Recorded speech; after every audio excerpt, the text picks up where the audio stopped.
Cristóbal, ¿qué hemos aprendido de lo que pasó este fin de semana en Monza?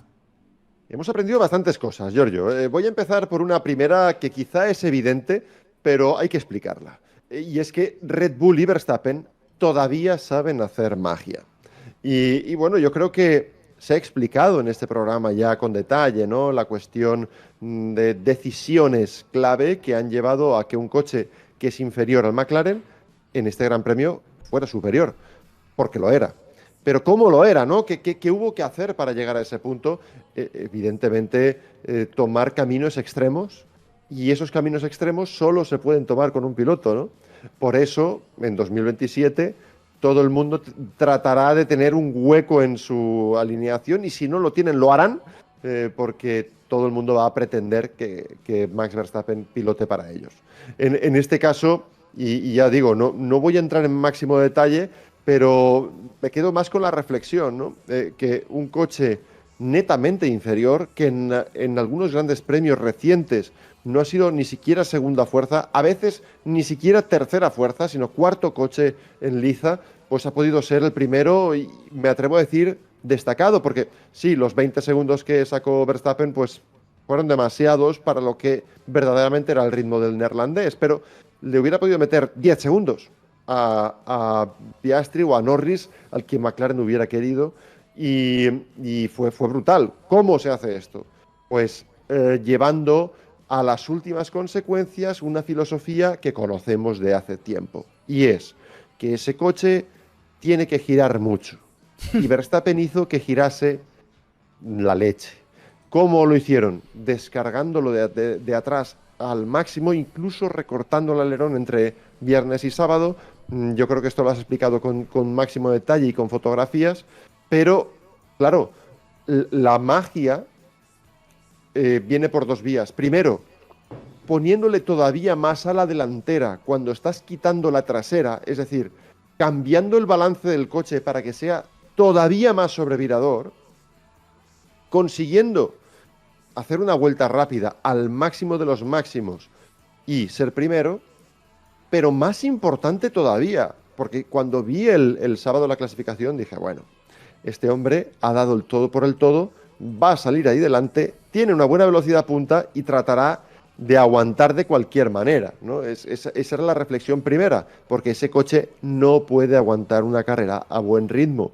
¿Por qué? Porque va a estar sobrevirando constantemente, va a sobrecalentar el neumático y por tanto pues va a tener o que parar antes o simplemente ni siquiera parando antes va a poder contener la degradación de los medios, sobre todo que montará al principio, pensé, y efectivamente fue así, pero qué equivocado estaba.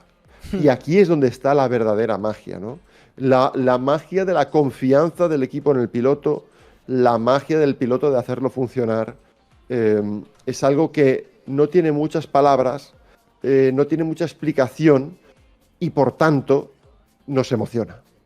Y ahí es donde muchas veces echamos en falta cosas, ¿no? En la Fórmula 1. Echamos en falta esa magia, echamos en falta eso que no puede explicar ni Raúl Molina, ni Chemi Calabria al final de la sesión con la telemetría en la mano, ni tú, ni yo, ni nadie, ¿no? Eso es lo que en el fondo nos pone la piel de gallina. Entonces, lo que sabemos es que todavía y en determinados circuitos esa magia es posible. En este sentido, permíteme que hable de Tsunoda, que Ok. no sé si tú lo has tratado en tu sección, pero Tsunoda obviamente no monta el mismo alerón que Max. También hay que reconocer que tampoco monta el mismo suelo que Max, tiene una especificación anterior y estoy convencido de que eso le quita una parte del rendimiento, pero una pequeña parte. La ventaja de Max sobre Yuki fue estratosférica, con lo cual, desgraciadamente, y digo desgraciadamente porque me cae muy bien Yuki, porque me cae todavía mejor su manager Diego Menchaca, pero no estuvo a la altura, ¿no? Y tenía un coche teóricamente más fácil de conducir. Entonces, bueno, esa comparativa que sabemos que es injusta, porque el compañero de Max nunca va a tener un coche a su gusto, porque los RB, mientras esté Max Verstappen allí, van a estar construidos, digamos que a imagen y semejanza de las técnicas de conducción de Max, pero la diferencia fue sideral. Con lo cual, hay que pensar que Red Bull puede seguir haciendo magia. Llevaban 8 carreras sin ganar. Parecía que nos íbamos a despedir hasta final de la temporada de los Red Bull. Recordemos que este circuito era la kriptonita de Red Bull y precisamente ahí ha vuelto a emerger el genio y el equipo ha sabido darle un coche que estaba más o menos a la altura, ¿no? Las diferencias eran muy pocas y eso también justifica. Las curvas son pocas, las diferencias son pocas, el riesgo y la última milésima ganada por el piloto este fin de semana han sido fundamentales y por eso también hemos vuelto a ver a un Max superior y por eso hemos visto a un, por ejemplo, permíteme que sea oportunista aquí, pero hemos visto a un Alonso tan superior a Lance Stroll durante el fin de semana. Absolutamente de acuerdo con lo que has dicho. Siguiente aprendizaje, ahí está. Que la sinfonía de Aston empieza a afinar pese a todo. Pese a todo. Yo creo que es importante el pese a todo, ¿verdad? Recordemos que Fernando Alonso no terminó la carrera, que Lance Stroll estuvo bastante atrás, pero la clave es que un Alonso que se ha mostrado frustrado en las últimas carreras, que le empieza a tocar el fondo plano, ¿no? El hecho de que no esté consiguiendo puntos a pesar de que se está dejando la vida y de que incluso el coche lo están haciendo funcionar medianamente bien, pues en este Gran Premio, a pesar de todo, y vuelvo a esa expresión, tenía un punto de optimismo. Alonso tenía un punto de optimismo de fondo. Realmente se creen lo que dicen, y es que la simulación, el túnel, la producción, la pista, están alineadas como no han estado desde nunca. Es decir, ni siquiera en 2023. En 2023, aquel año que hizo levantar de las sillas a millones de personas, primordialmente españoles, pero también de fuera, ¿no? Que vieron el ave fénix resurgir y volver a la gloria, pues ni siquiera entonces el coche respondió a las evoluciones que plantearon. De hecho, bueno, ya hablamos, ¿no? Largo y tendido de aquel Gran Premio de Canadá y de que iban un poco a tientas, de que da la sensación de que Dan Fallows, bueno, a lo mejor si Dan Fallows estuviera aquí me cruzaría la cara, ¿no? De una bofetada, pero yo creo que se llevó conceptos de allí donde venía y los aplicó con acierto, tampoco le vamos a quitar ese mérito, pero lo que es evidente es que todo el resto no estaba y pagó por ello Dan Fallows. Es decir, está muy bien que tú tengas un buen concepto, una buena idea, en una normativa que estaba todavía en segundo año, ¿no? Que se podía todavía de algún modo innovar a través de una idea, ¿no? Pero claro, luego había que afinar. Y en la afinación no estuvieron. En ese 2023 ya no estuvieron. De 2024 ni hablamos. Cuando llegamos al Gran Premio de Italia en 2024, la idea era, por favorcito, que esto acabe cuanto antes. Y alguien me dirá, ¿y ahora qué estamos pensando, ¿no? Con Aston Martin? Sí, pero es diferente. Es diferente. Es diferente porque, bueno, claro que quieres un 2026 con un concepto completamente nuevo de coche, pero la diferencia es que aquí puedes aspirar a que en determinados circuitos alineen las cosas y les salga medianamente bien. Con un coche que en Bahrein, en los test, no me cansaré de decirlo, lo situamos séptimo coche. Y es verdad que con la falta de puntos que, vamos a decirlo claro, la mala suerte le está quitando a Fernando Alonso, también las posiciones en el Mundial para Aston se ponen cuesta arriba y de hecho pues tiene a Racing Bulls pisándole los talones, tiene a Sauber pisándole los talones, con lo cual podrían acabar como séptimos o como octavos. Pero aún así hay motivos para pensar que la orquesta afina.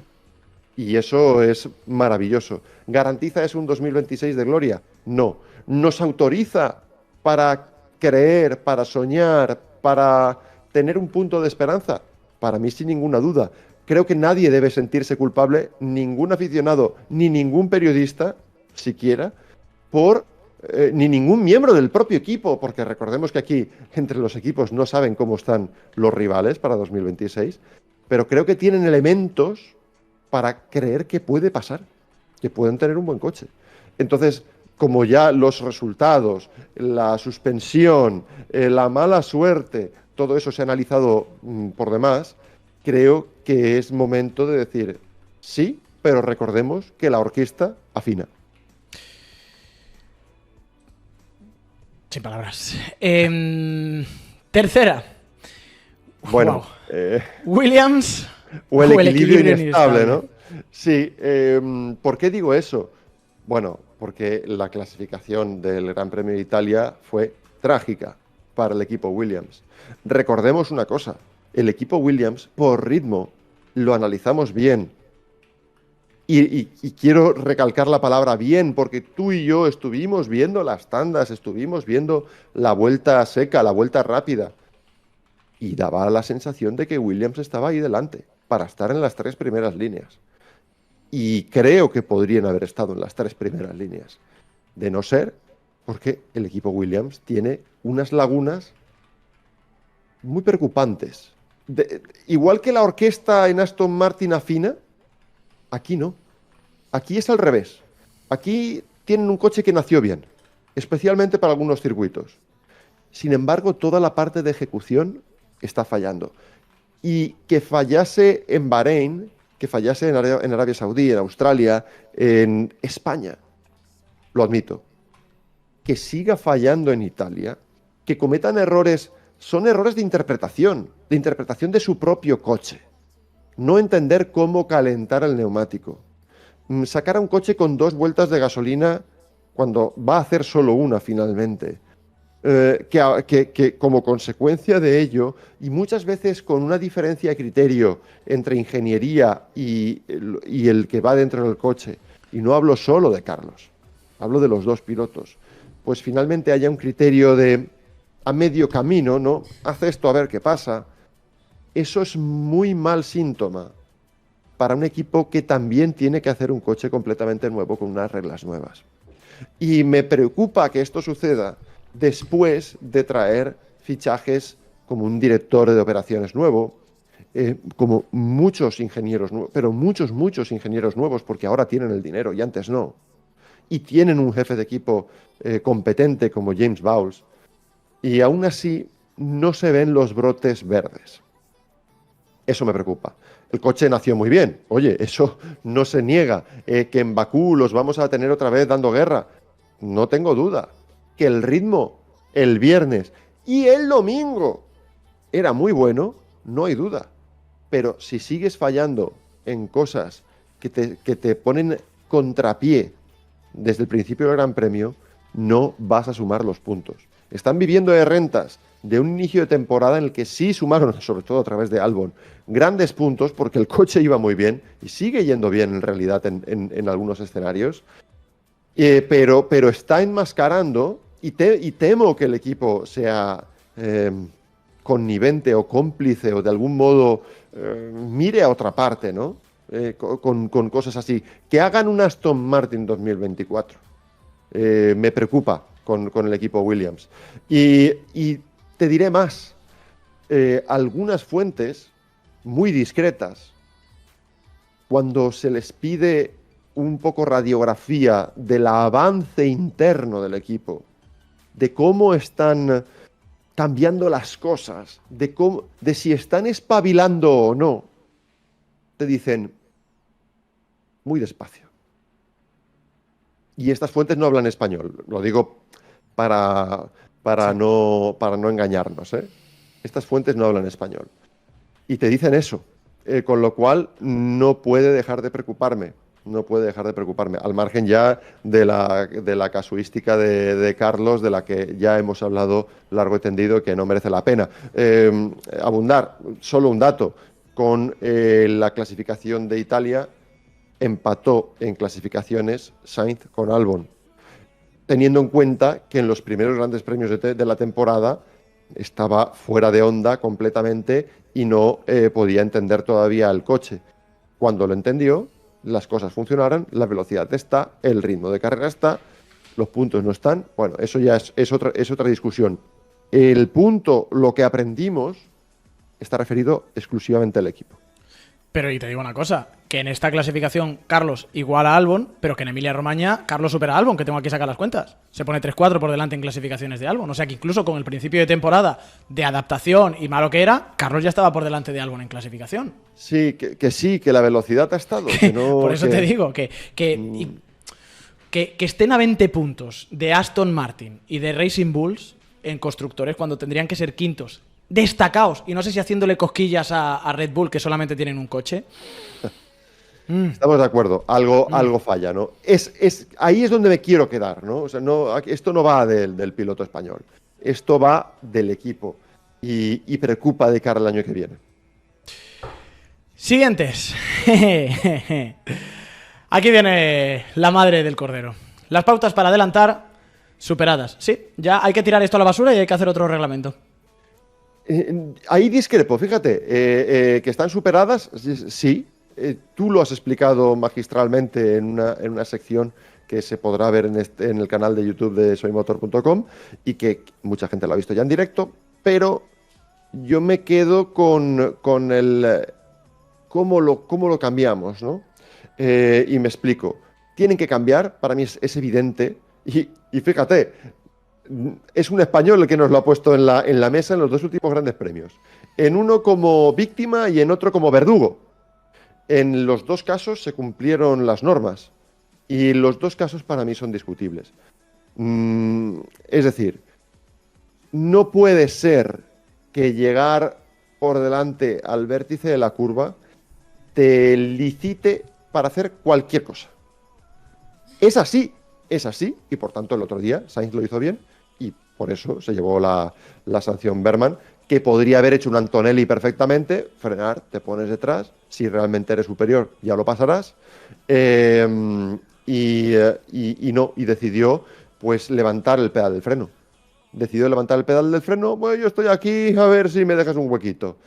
No, eso en la normativa no habla de eso, habla de lo contrario.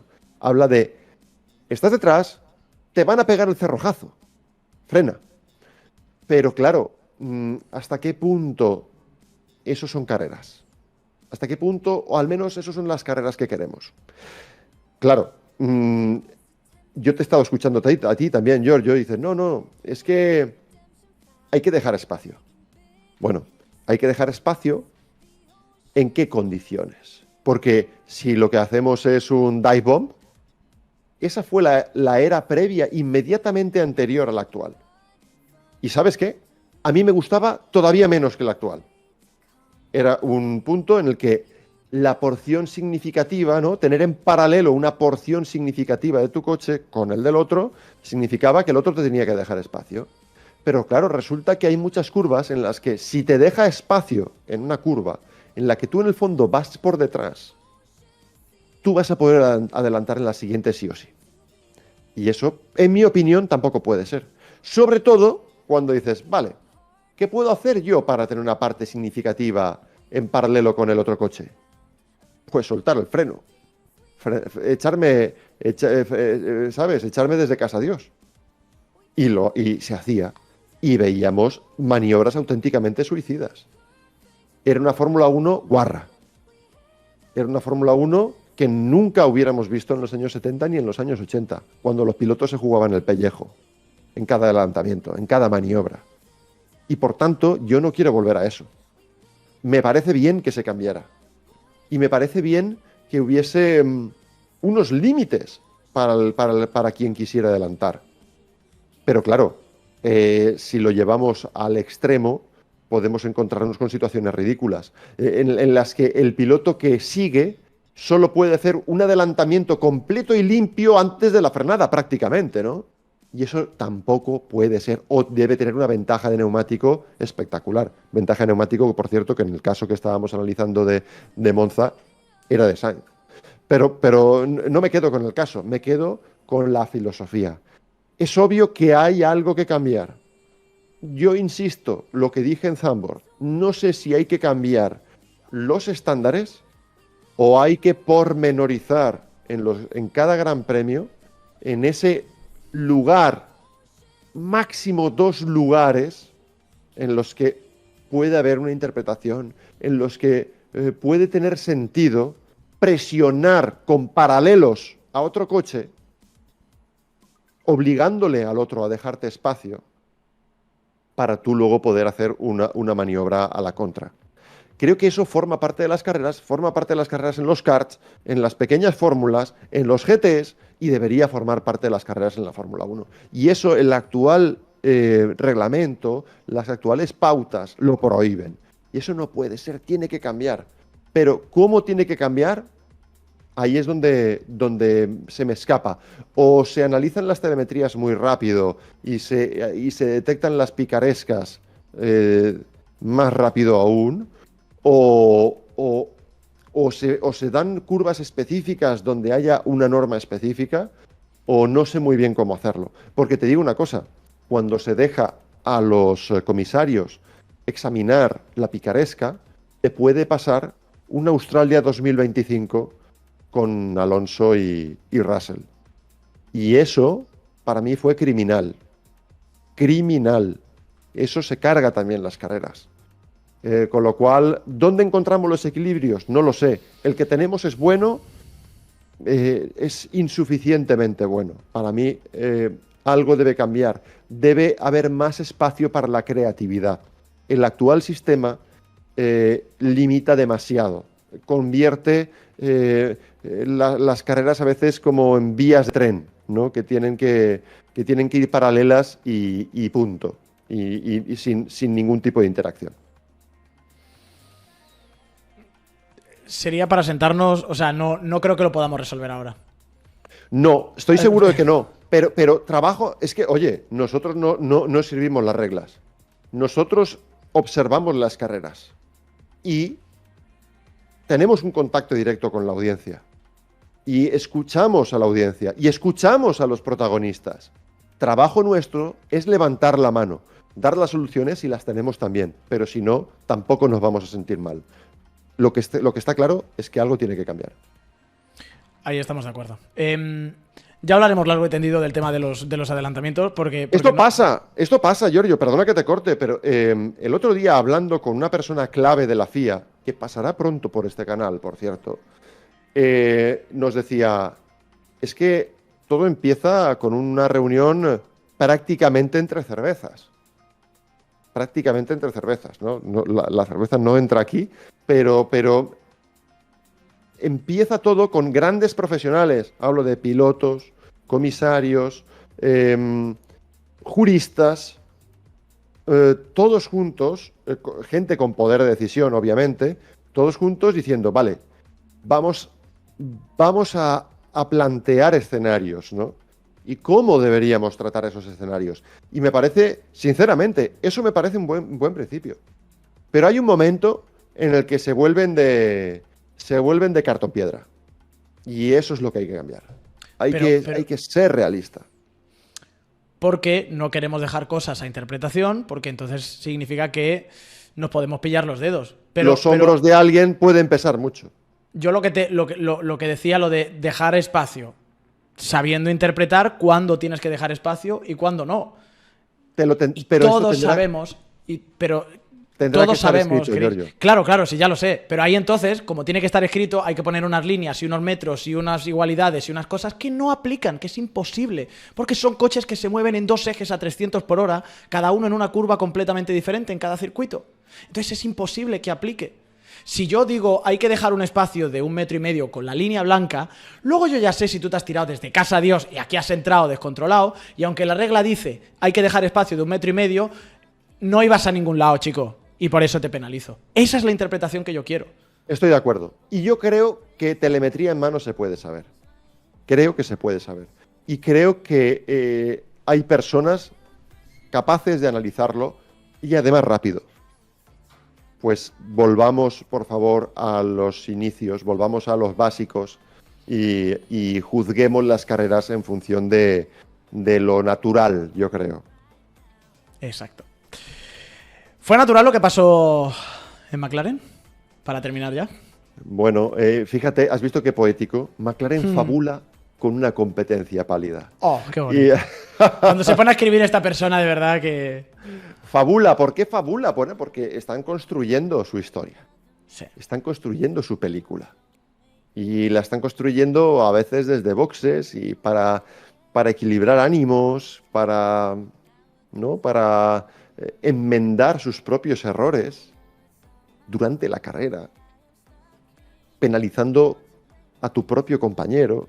Eso solo se lo pueden permitir porque tienen una superioridad manifiesta, una ventaja en el campeonato prácticamente definitiva y bueno, de algún modo yo creo que se han inventado que esto les parece la mejor forma de mantener vivo el campeonato y procurar que no se derrumbe Lando, que es obviamente el eslabón más débil, al menos de sus dos pilotos, y de algún modo, como te diría, compensar el cargo de conciencia que les produce que se le rompiera el coche en el último Gran Premio, ¿no? en Países Bajos. Pero claro, eso es de todo menos natural, volviendo a lo que hablábamos antes. Y el motivo por el que pueden hacer esto es porque la competencia palidece. Y no me refiero a Red Bull, que en este caso fueron superiores, puntualmente. No va a ser así de aquí al final del campeonato. Digamos que no te dio la sensación de que prácticamente lo dejaron ir. Y dijeron, bueno, haremos algo distinto, por si acaso sale un safety o lo que sea, y estamos juntos, llevamos un neumático blando y le pegamos el hachazo, Sí. pero si no, pues que tire. No hubo... Vamos a intentar 2 paradas. Vamos a... No sé, algo distinto. Yo entiendo que eso no sucediera. Algo distinto se hicieron, pues alargaron mucho, pusieron el blando y esperaron al safety. No hubo safety, pues ya está. Pues bien, yo sí, en eso lo único que veo es como, bueno, la conformidad. Pero claro, el problema es que si tú miras atrás, estaban en otro mundo. Claro. Es que Ferrari, pues bueno,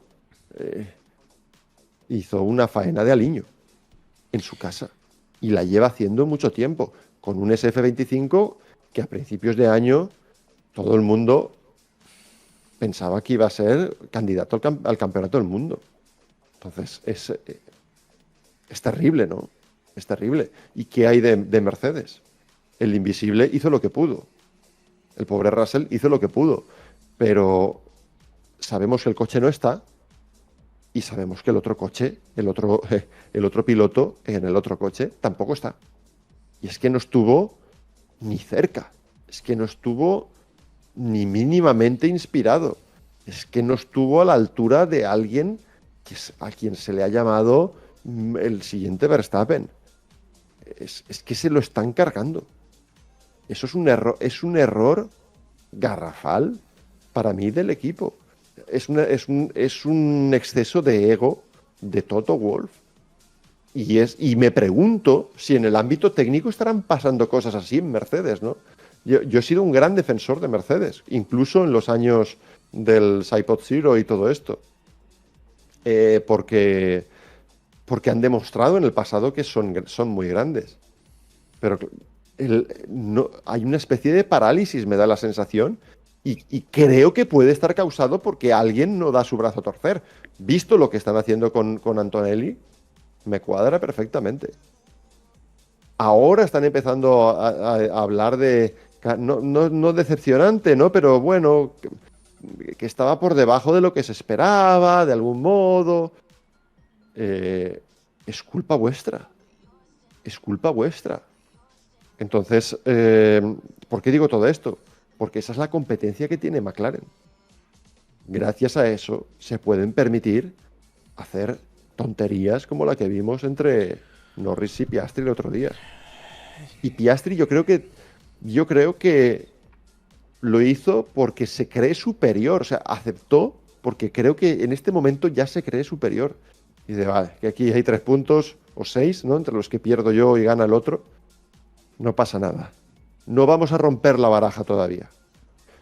Me gustará ver si hacia el final del Mundial se aprietan las cosas si Oscar sigue actuando así, si en las tres o cuatro últimas carreras sigue actuando así, no sé, será que yo me enamoré de otro deporte, ¿no? Pero creo que así no vamos bien, ¿no? Las fabulaciones, creo que cuando te estás jugando un mundial, están de sobra. Hablábamos antes de Nico Rosberg. Claro, yo tenía siempre el contexto de una guerra entre compañeros de equipo es lo mejor que te puede pasar para el espectáculo y lo peor que le puede pasar a un equipo si tiene un coche campeón. Porque los dos se van a ir a matar. Y por eso yo tenía esperanzas en este campeonato. Decir, vale, está McLaren solo. Pero es que son ellos dos y cada fin de semana se van a ir a matar. No quieren ser campeones. No sé qué están haciendo.